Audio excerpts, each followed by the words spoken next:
on TMZ. There are people who are really upset about the Met Gala this year because of three numbers, and they are ready to protest. 439? It's the price of gas. Oh. There are a lot of people struggling right now, and the optics of this expensive, elitist thing. It's a let them eat cake moment this year, right? Let them eat cake and then...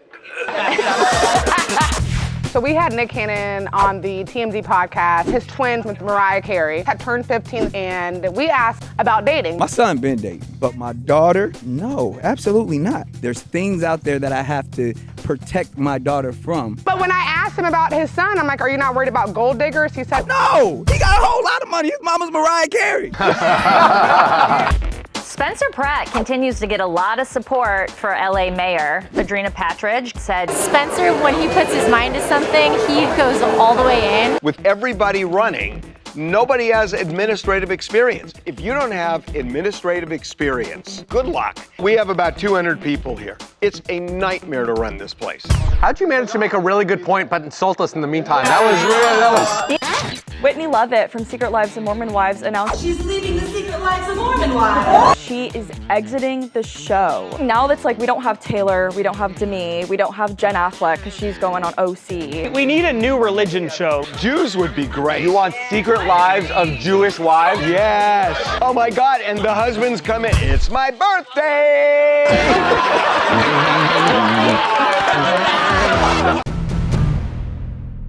With the Met Gala about to go down in New York City, everyone wants to know one thing. How much cleavage is Lauren Sanchez going to show tonight? No, Horn Dog, they want to know if stars are going to boycott it due to Lauren and Jeff's involvement. But we're sure her Big Apples will make a Big Apple appearance. There will be tons of stars, but there are a few that are a little unhappy about it because of Jeff Bezos and Lauren Sanchez's involvement. Yes, the couple reportedly dropped at least $10 million to co-host and sponsor the gala, which has upset a few people.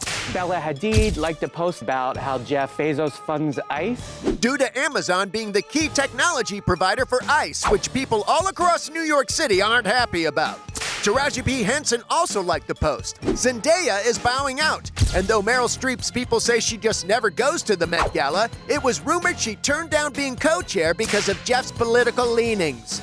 But another potential reason to boycott? it's a let them eat cake moment this year, right? Because people can't afford groceries. The whole Met Gala is let them eat cake. Well, let them eat cake and then... So that's why they call it the Va Met Gala.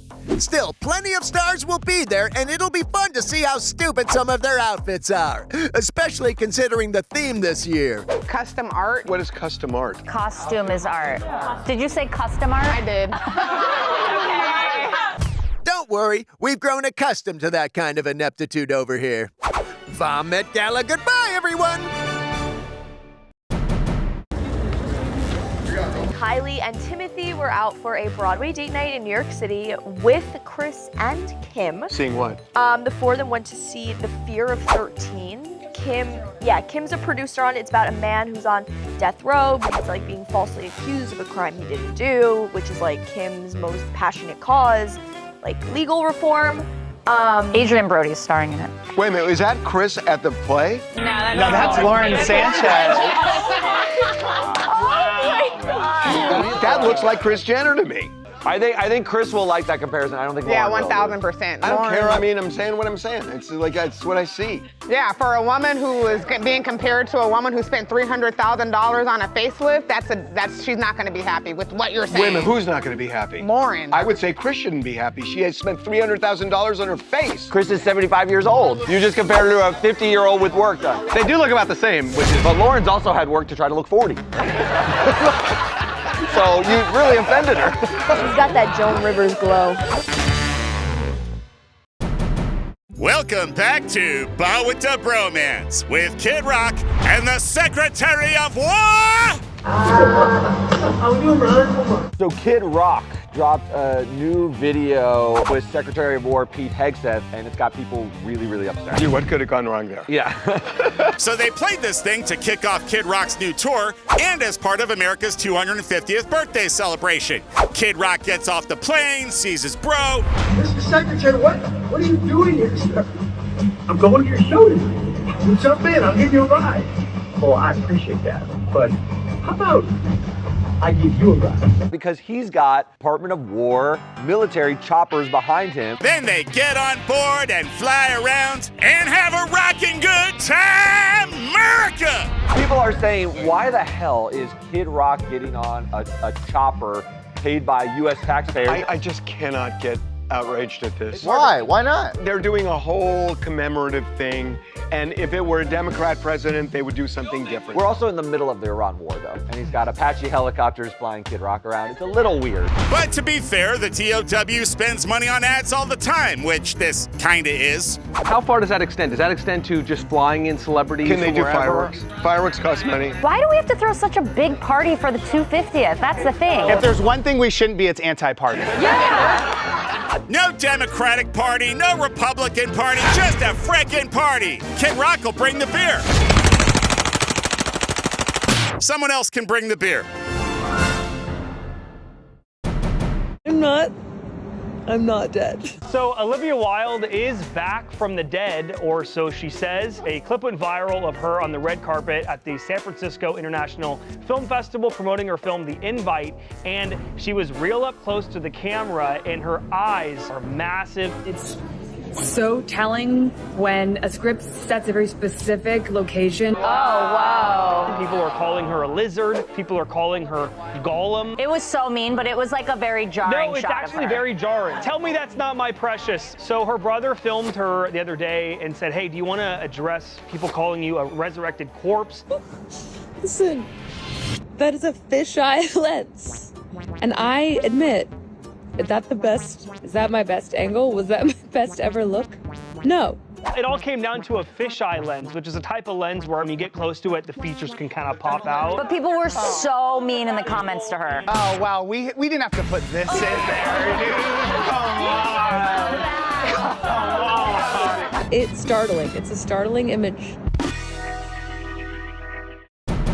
I literally went to the hospital watching a Laker game at home. I hyperventilated. That's actress Brenda Song on Kylie Kelsey's podcast talking about her insane obsession with the Lakers that has led to a hospital visit and her husband Macaulay Culkin's fear that she's gonna go cuckoo courtside. Mac is always worried that I'm gonna get into a fight at a game because, especially if you're coming to our house, get out of here. Get out of here. A push-up! A push-up! What? Yes, we love a lady who's passionate about hoops. Unless, of course, you're an insecure little man baby who's threatened by a woman's knowledge of the game. When girls are too into it, ugh, it's just... What are you talking about? It's true. It's kind of cringe. Oh, really? Kind of like a grown man loving WWE?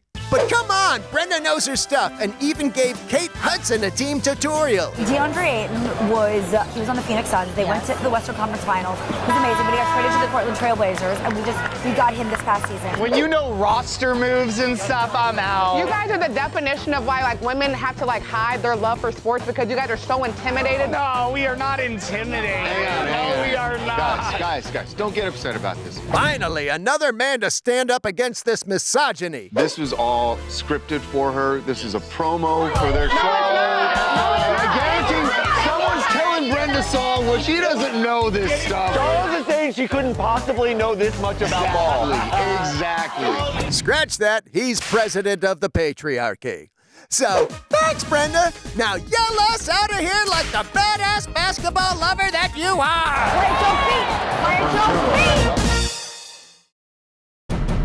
Whitney Leavitt from Secret Lives of Mormon Wives announced that she is exiting the show. So she does this Broadway performance. She plays Roxy Hart for Chicago, and she's been on this Broadway stretch for some time now. We got video of the show, and during her performance, she was reading like a newspaper, and she says, Whitney Leavitt announces she's leaving the Secret Lives of Mormon Wives. And the crowd clapped for like a solid minute. Why would they applaud? Because she's making it out. Yeah. If anyone leaves other than Taylor Frankie Paul, does it matter to the show? Well, that's the thing. Now that's like we don't have Taylor, we don't have Demi, we don't have Jen Affleck because she's going on OC. So now, no Whitney. It's just what, Jesse? How do you have drama if you only have one person? Because they recast it and they call it No Mo Mormons. Well, now they have the OC spinoff, which is gonna probably take off. Why can't they have Jews? Jews would be great. You want secret lives of Jewish wives? Oh my God! And the husbands come in. It's my birthday. Oh my God.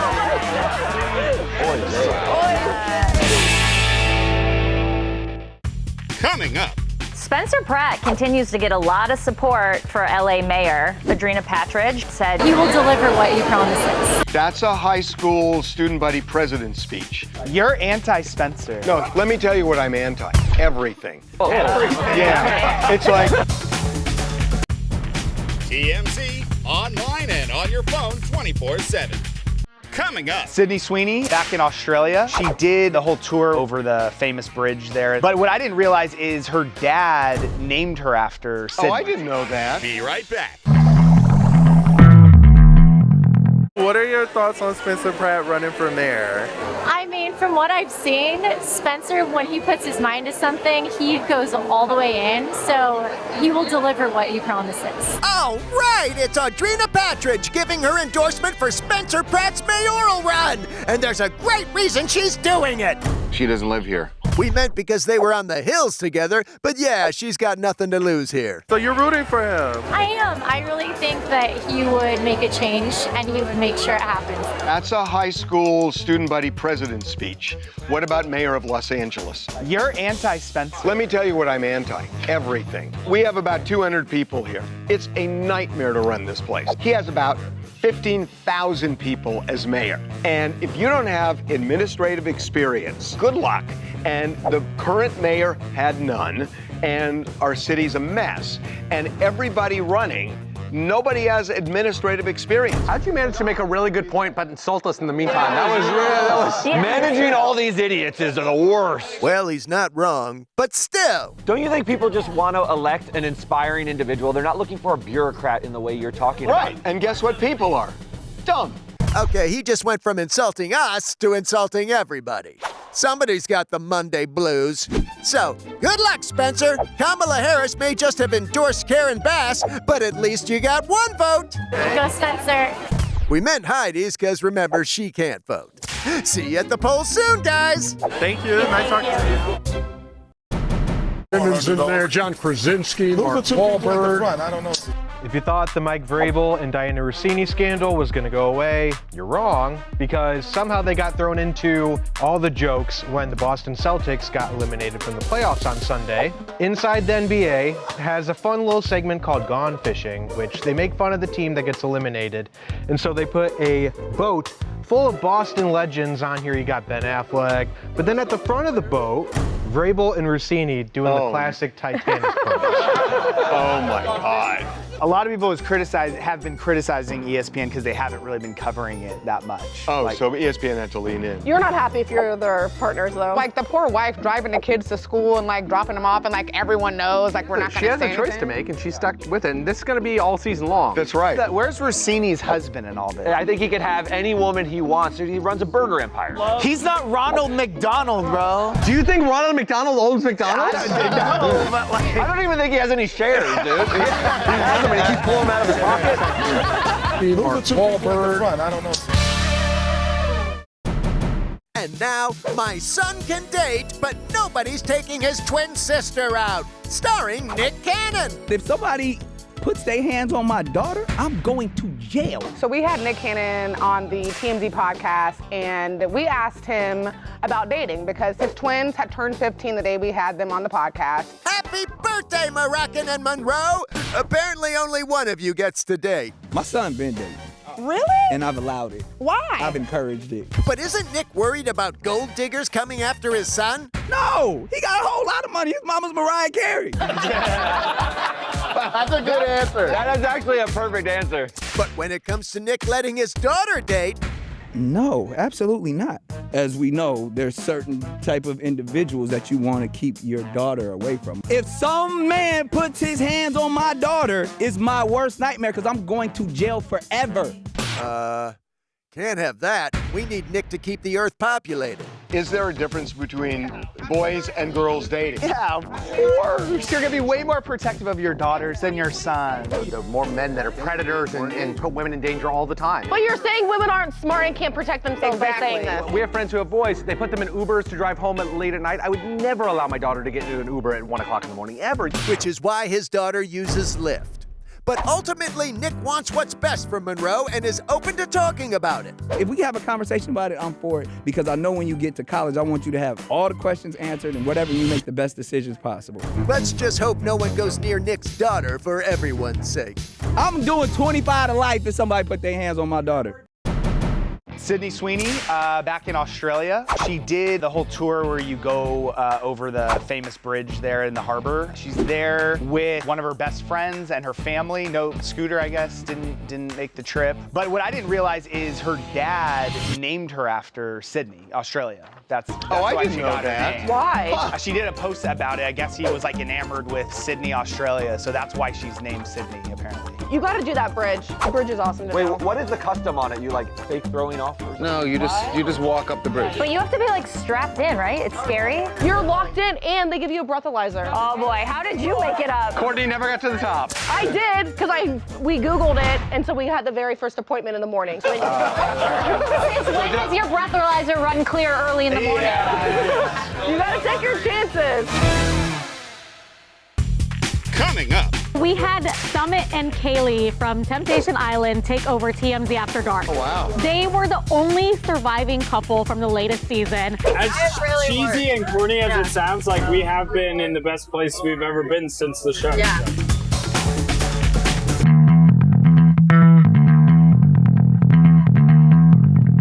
We had Summit and Kylie from Temptation Island take over TMZ After Dark. Oh, wow. They were the only surviving couple from the latest season, and they were so excited to come on the bus. It was their first time on Hollywood Boulevard. They came all the way from New York. We went on our bar crawl. We started at Jameson's Pub, then we went to the Rainbow Bar and Grill, ended at Beaches Tropicana. It's just an awesome night. Also, shout out to DJ Collab, who played the best music throughout the tour. These two were so cute the entire night. It's like the show, which, by the way, I don't know if you know the premise, but basically couples at a crossroads go on an island separated from each other, Trying to get you to cheat on your partner. Yes. As cheesy and corny as it sounds, like we have been in the best place we've ever been since the show. Yeah. Oh, God, when people say that, the clock starts ticking. Oh no! So many girls that are going through a breakup, they start going out on like Tinder dates or like Hinge, and then they're like, oh God, it is bad. And then they go back to the guy before. If somebody came back to me after going on Tinder dates, like, screw you. Society has gotten so messed up that we can't go explore and figure out who we have the best connection with. Juan is right. And the guy who broke up with you wanted to go explore some other options, right? So, That's all right. Did he come back? No, he didn't circle back either.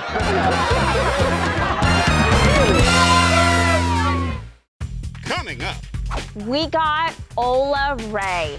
She played Michael Jackson's girlfriend in Thriller. She spoke out on something a while ago. She sued him. Oh, right, that was it. That's one way of speaking out. On the TMZ Celebrity Tour, we've seen huge stars like Kevin Hart, Ben Affleck, The Rock, and Jamie Foxx. So head to TMZTour.com and book your tickets for the TMZ Celebrity Tour. I will always be a Michael Jackson fan. We got Ola Ray. She played Michael Jackson's girlfriend in Thriller. She spoke out on something a while ago. She sued him. Oh, right, that was it. That's one way of speaking out. I spoke to her in light of like the Michael movie. I think that Javar's performance was amazing. He really captured Michael's spirit. But then she started talking about the royalty dispute that she had. There was a bunch of issues with payments. The director, John Landis, sued over royalties, and so did she. I never asked for the contract Michael had given me. Percentages, licensing. I mean, he was very gracious and very kind to me. A lot of people thought like she was trying to take down like Michael's legacy. But she said that Michael was the one who sent me the documents to take to court. She says that he was supporting her and giving her documents to win the case. That's the dumbest thing. Yeah, Michael wanted it.